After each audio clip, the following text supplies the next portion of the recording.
Mark, I've learned something new about you. You didn't know that? Watch out. So, you know, one of the reasons I was so glad you all agreed to be on this panel is that, you know, success, I think when people don't see what that looks like, it can feel like somebody, you know, the person who's successful won the lottery.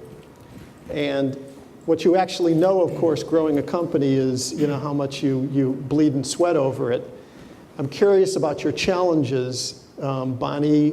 For example, for you, you know, the story, when you had that Department of Defense contract and partner, was that the biggest challenge you faced?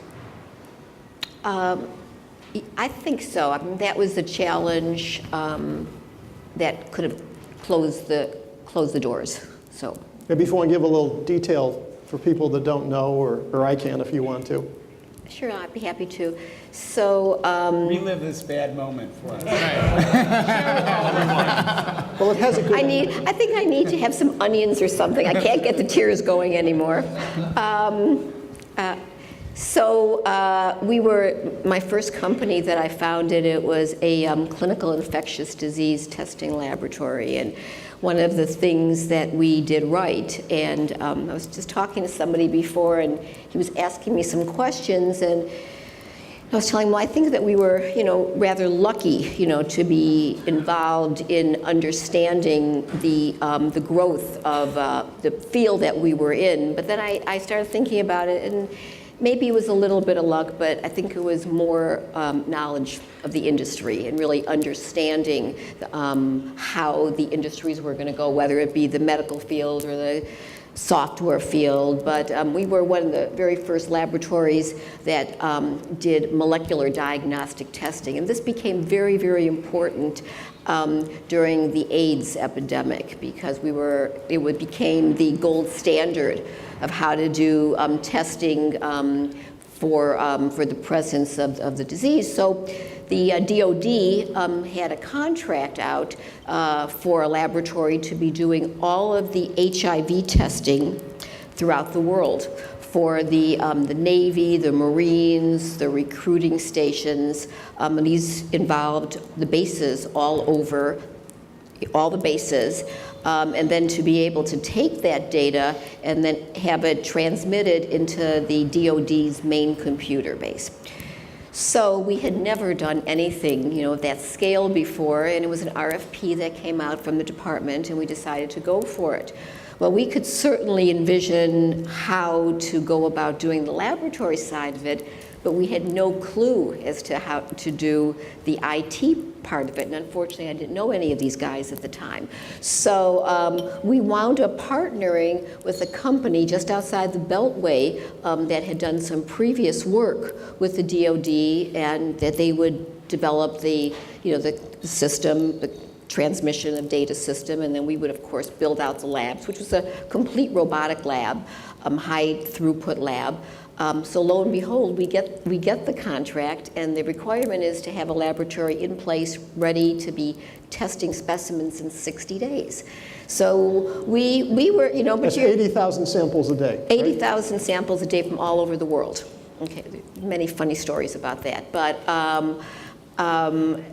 but you don't just wait till the last second and say, gee, what am I going to do? So we had been developing our plans during the course of the decision making on the department as to who they were going to use. So we were pretty ready, and then of course we gave the go ahead to this IT group.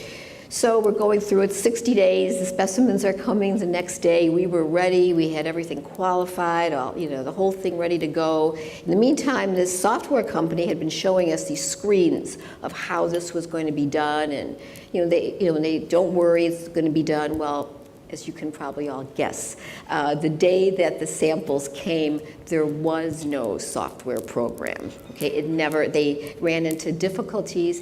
They never got it to work.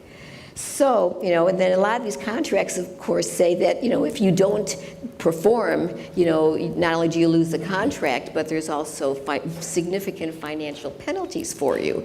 So, I mean, it really was not only losing a huge contract, but it theoretically could have shut down the whole company. So then you go into plan B, in problem-solving mode. So long story short, the way that we solved it was, first of all, we got rid of that contractor, and we negotiated a new contract with another company that we were certain would be able to do it, but there still was a lead time of about 2 months.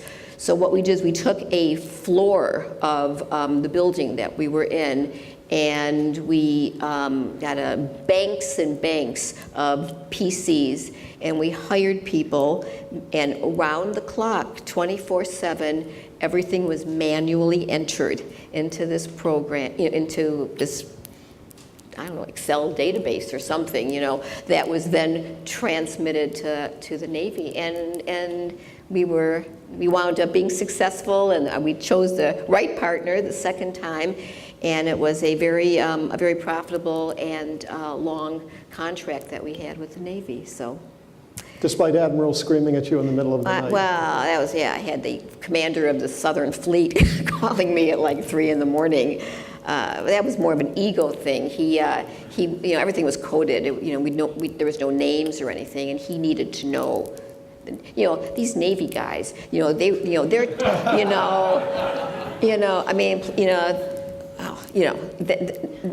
tested constantly. Every time they go into a port, they have to be tested. Every time they come out of a port, they have to be tested. And he wanted the test results of somebody on some aircraft carrier somewhere in the Pacific.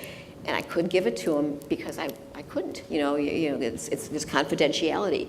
And he, at 3 in the morning, read me the riot act because I was defying his commands.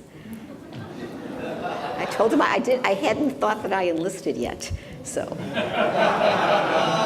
You have a problem with water, things related to water. The Navy, the... Water in the You're getting the theme, yeah. Yeah. Jim, you and I have talked about a great challenge you had. I think a lot of entrepreneurs can relate to getting to a day of closing on a transaction. Would you say that was one of your big challenges when you had an investor who changed terms on you? It was one of them, yes. I had, didn't get the water. I was actually putting together a business plan and raised equity and debt to buy a company. This was my second entrepreneurial effort, the one that almost made it to success. And I was kind of a pig this time. I wanted to keep more of the equity for me. The first time I got less of the equity, but the money came in first. So the money and I together raised the debt and executed the business plan. And it was nice. I mean, 20% is nice as far as ownership, but I wanted to have more. So the second time I thought, all right, I will be the company. I'll own the whole thing. I will put together more of the transaction. I'll put together the debt. I will sell equity to pay down the debt at or right after the closing. And my evil plan was working very well. I had a number of investors who were interested. I had a smart banker helping me, so I had a lot of advice, and we were doing things very carefully but very quickly. And I reached agreement in principle with an investor here in New York who is a well-known person. He's been in, I won't use the name. He's been a cabinet member.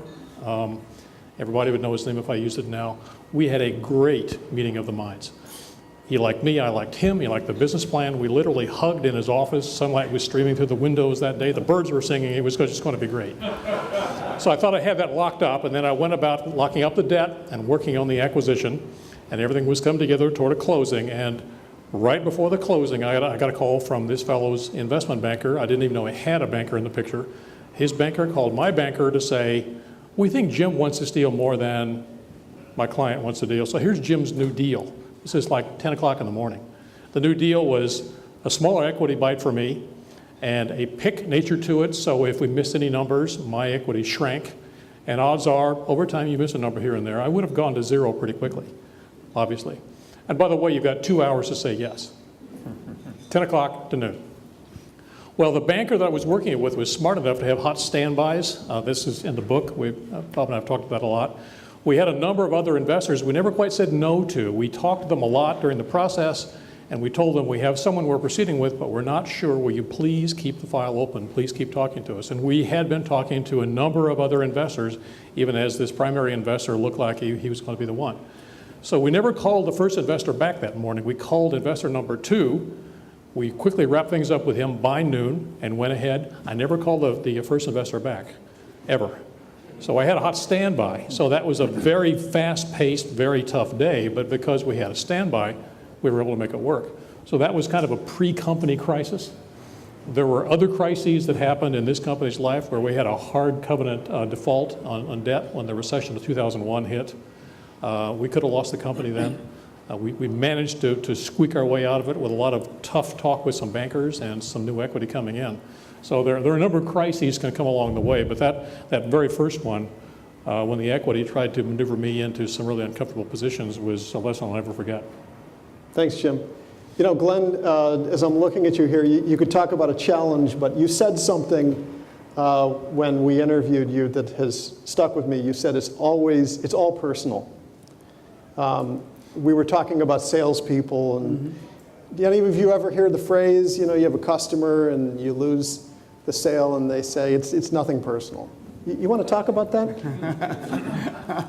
So, well, I did have that happen. So we were working on a big deal, and we had lost it. And this reasonably high-level sales executive said, listen, they said to me afterwards that it's nothing personal. So I kind of stepped back and I said, so what's just happened is there's been a value shift, and they've taken all that money that you would have had and we would have had, they gave it to them. So they're saying, like, your kids shouldn't go to a better school, and you can't buy your wife anything nice, and you just extend that out. So the conversation, just like I kind of worked myself into a frenzy, and he wasn't with us the next day. But the fact of the matter is that I think, and Mark kind of referred to this, is, if you're an entrepreneur and building these kinds of businesses, it is all personal. And because this becomes a big part of you. And, it was interesting during the internet days, something changed. And during the internet days, I realized that people would no longer say hello to me. They'd say, how's the stock doing? What's the I became like a number. But you have a way of becoming very closely associated with your company, and you spend years building this. And so when something doesn't go right, it really is personal. And that's what we try to teach all of our people who work for us, that it's all personal, whether you're answering the phone, whether you're building the software. For us, it's a little bit easier because it's very personal to the extent that all of us are in the healthcare business. So when you see your physician and they're using our software, or when you're in the hospital and our software is running major hospitals, Columbia Presbyterian here and other major organizations, if something goes wrong, people die. And that's a big responsibility. So, we don't take ourselves seriously, but we take our business very seriously, and it's a very personal thing for us. So that's been an approach that's always worked well for us. But it is something that you wouldn't hear. That story has circulated now enough times that no one would ever say that around our business anyway, that it didn't matter, it wasn't personal, next time we'll get it, those kind of things don't work. And we tend to be very, entrepreneurs, I think, tend to be very performance focused.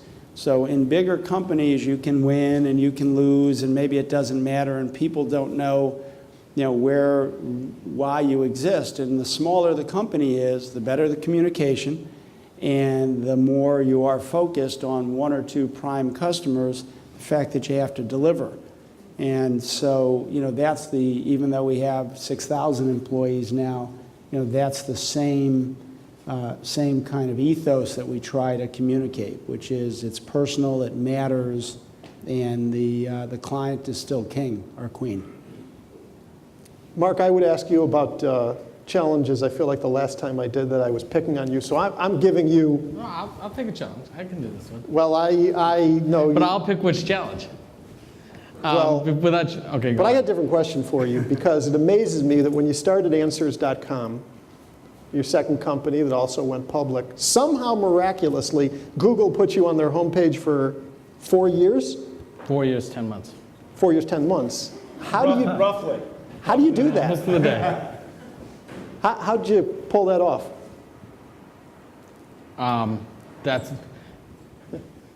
It was basically a gentleman's agreement. It goes back to team. The guy who I partnered with on Answers, and let's set the stage. I was ready. See, this time I was ready for an answer, and I had one that no one had used before. So now I got to shift to the Answers page. All right, so let's do this. After I sold Lonte, the company I spoke about earlier. And we won't talk about what the challenge was with Lante, but the one thing you should remember if you're an entrepreneur is don't get too over-focused and don't lose track of your own personal being to where you become more committed to work than you do to your personal life and your family and your friends and things like that, because that's a devastating story. But I won't tell you that story. After I sold that business and we went public, we went private, and then we bought the competitors, sold part of it off to one company, part of it off to another company, I was done. I thought, I don't need to do anything more. I was literally at home helping my kids do their homework. And I was talking with a friend of mine who had helped start a business years earlier who had an issue with VCs where they wanted to shut his business down. And so we started this, literally, I was helping my kids my son specifically, do his homework, looking stuff up on Google. I'm like, this sucks. You go to Google and it's come a long way from where it was. But this is basically 2004 timeframe. And you go to the first search result, click through, no, that's not it, go back. Second search result, go through it. And it might have been like a page this long, and the sentence might have been 2/3 of the way down that you were looking for, but it doesn't take you there. It really was a bad experience. And I'm like, there's gotta be a better way for someone who's looking for an answer to go out on the web and look for the answer to their question. And we tried Ask Jeeves, because I was friends with, again, the importance of knowing your friends and your enemies. I was friends with the CEO of that company, just coincidentally, because he used to run a consulting firm. And got the idea that I could basically put take the software company that my friend had started and was running, I was involved with, and flip it around. Not make it a software company, but make it a website. And on that website, we would basically allow you to take any information, look it up, and have a destination page that had what eventually became, and still is today, a little more than that now, 250 authoritative sources, everything you wanted to know about that topic on one page. And with easy navigation to go find it. So if you were looking up something about, say, Chicago, the system could come back and say Chicago the city, Chicago the musical, Chicago the music group, Chicago the play.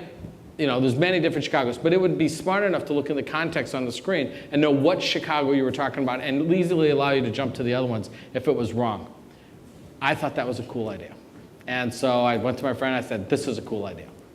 And he said, well, this really isn't what our business is. I said, I don't care, this is a cool idea. And, but he had something I wanted. He had the patent that allowed us to click any word on the page and do that contextual lookup. So I convinced him that let's at least build a skunkworks to do this. We did. And literally in about 2 months, we had the idea working and really working well. We launched it in late '04. We publicly launched it in January of '05. Shortly thereafter, he and I were talking to a friend of ours who worked at Google. And she said, that's really cool. And I think we would like to use it. Can we, use it at Google? Well, sure. Absolutely we can, because we had no traffic. We didn't know how we were going to get people to come see our cool site. So the next thing you know, we got someone within Google who said, can you do this, this, and this? In other words, and it's no big deal, and most people who aren't techie could care less, but they asked if we could put a question/r=67 after it. I said, sure, we can do that. Next thing you know, we started seeing traffic just grow. And what they had done was they had a definition link at that time. It's subsequently been dismissed. In the upper right corner, whenever you looked up anything, there was a definition link that allowed you to click on it and look up what that word was. And they historically had used dictionary.com and McGraw-Hill's dictionary. And that's what they did. Well, they started pointing to us because we had a far better dictionary than anyone else had.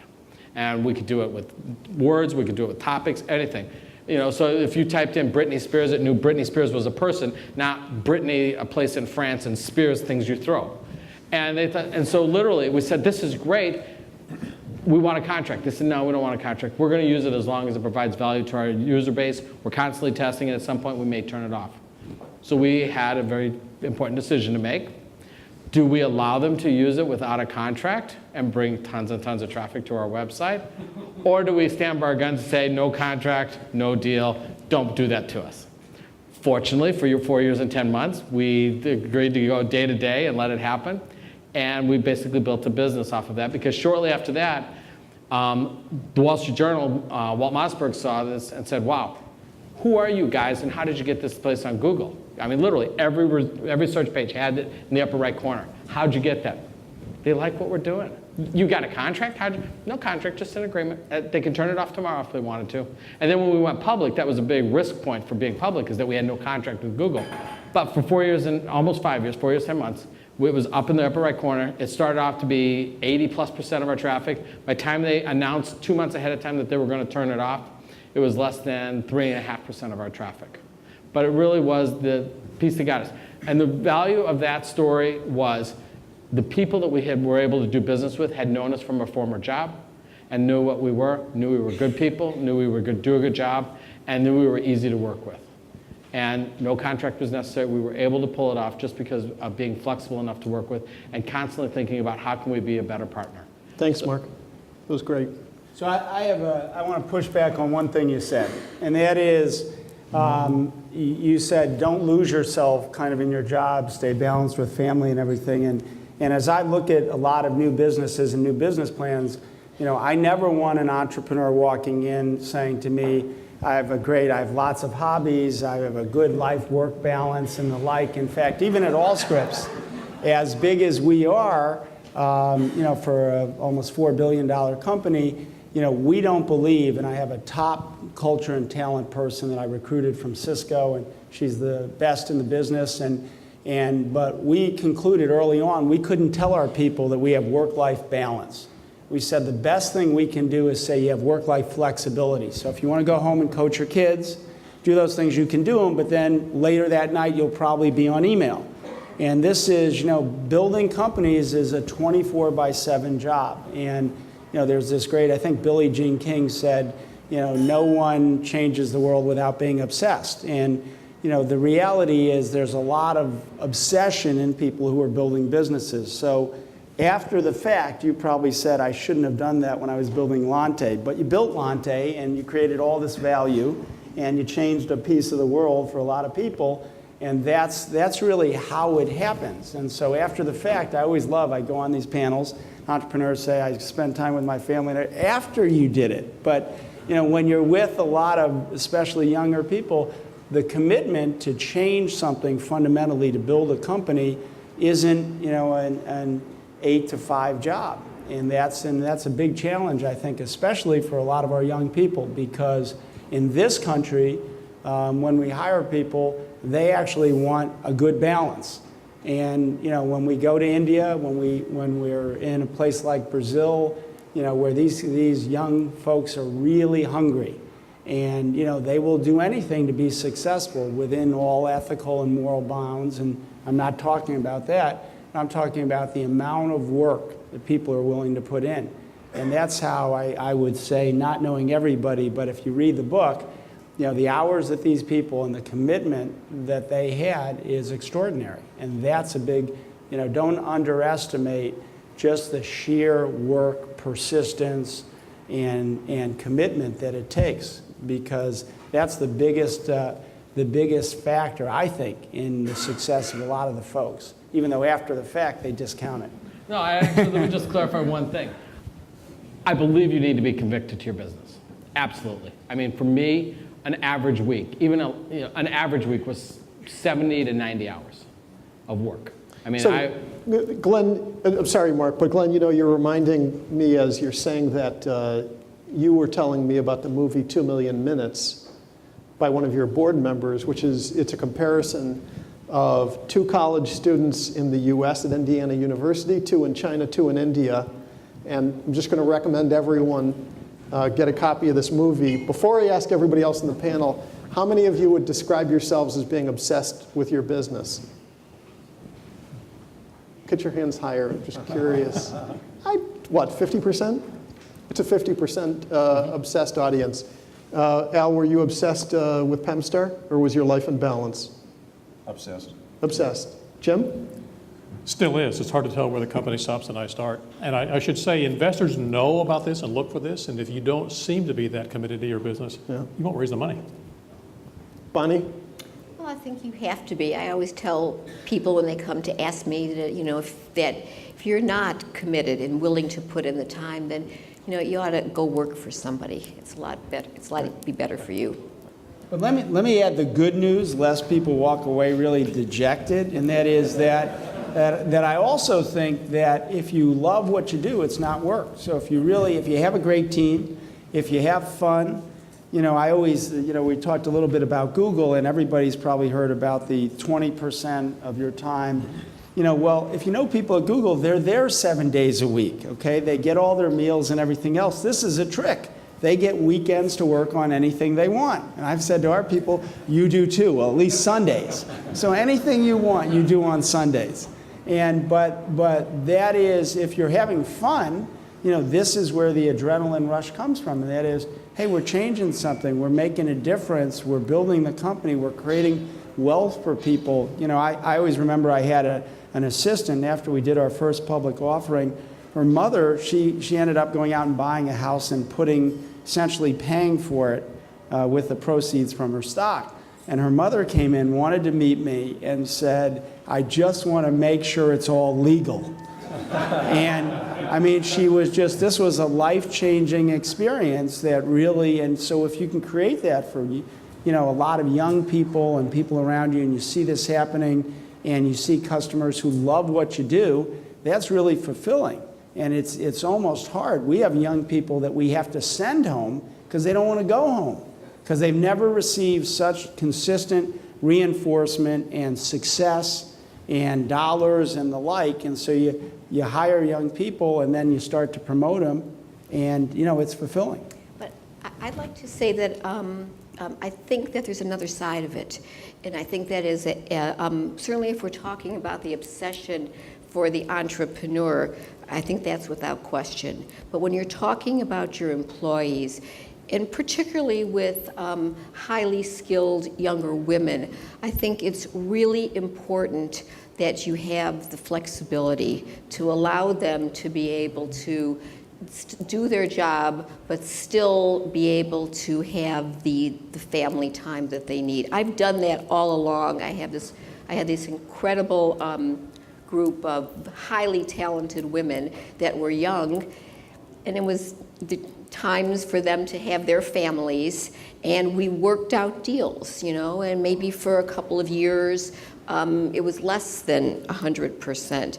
But when it came time, when they came back, there were no more loyal and committed employees as they were. So I guess it depends upon the culture of your business and how you want to run it. But I think that there really is as the president and the CEO, I think it's really important for your people that you're going to ask 150% to sometimes they have to give you less than 50%, but in the long run you get way more than what you've given. Just to be clear, though, because I don't want to be misunderstood. One, I would say our people are more focused on family events and that kind of thing than most companies. The issue is, they have a drive and an expectation to then late at night after the kids are asleep or that kind of stuff, and so the hours, frankly, don't matter to us. We also pay our people to volunteer. So on the one hand, we're pushing them. On the other hand, we're saying, we'll pay you to go out and volunteer in the community. And that's the tricky balance that you try to create. But I agree with you 100%. You can't do anything to lessen and empower any part of your workforce. Jim? At some point, it becomes important to understand yourself and what you are good at and what you're not good at. Most companies start with one person, some start with a team, and they are the core, and they are the crazies. They're the ones who work themselves sick, who never really put down the tools, who are working 90-plus hours a week. And companies need that to start. But you expand by working through other people, and you do it better if you understand yourself first, so you know what you contribute, and then identifying what you don't contribute and complementing yourself by adding people like that around you and building a team around you. And people on that team generally will not work 100 hours a week. They don't need to. They shouldn't be asked to do that. They're not taking the risks you are taking. But you need them. You multiply yourself through them. And the more diverse your team, the larger the company, the better it can work if you're smart about this thing. But it starts with understanding yourself and what you're good at and what you're not good at. I did that early on. I hired a psychological consulting team to study me after my first failure. We spent a week together. Tell me about me. Tell me what I'm good at. Tell me what I'm not good at. Tell me what I prefer to do, what I don't prefer to do. I think I know, but obviously my record of failure so far doesn't look like I knew what I was doing, so help me out with this. And I've had that profile in my mind ever since. And as we expanded our team from, I was the only employee for a while, we have 2,200 people working for us now. We've thought about that over and over again for years, thought about what skills, what insights, what viewpoints do we need that we don't yet have? Because diversity is strength. And it's not just diversity in the normal definition, it's how people think that are different from you. The experiences they bring that you don't have. The visions that sometimes they have that you don't have. That's even a delightful thing. Sometimes you find people with better vision than you. They can take your idea and make it even better than you ever thought. That's a real kick. And you can do that if you're smart about how you build a team around you.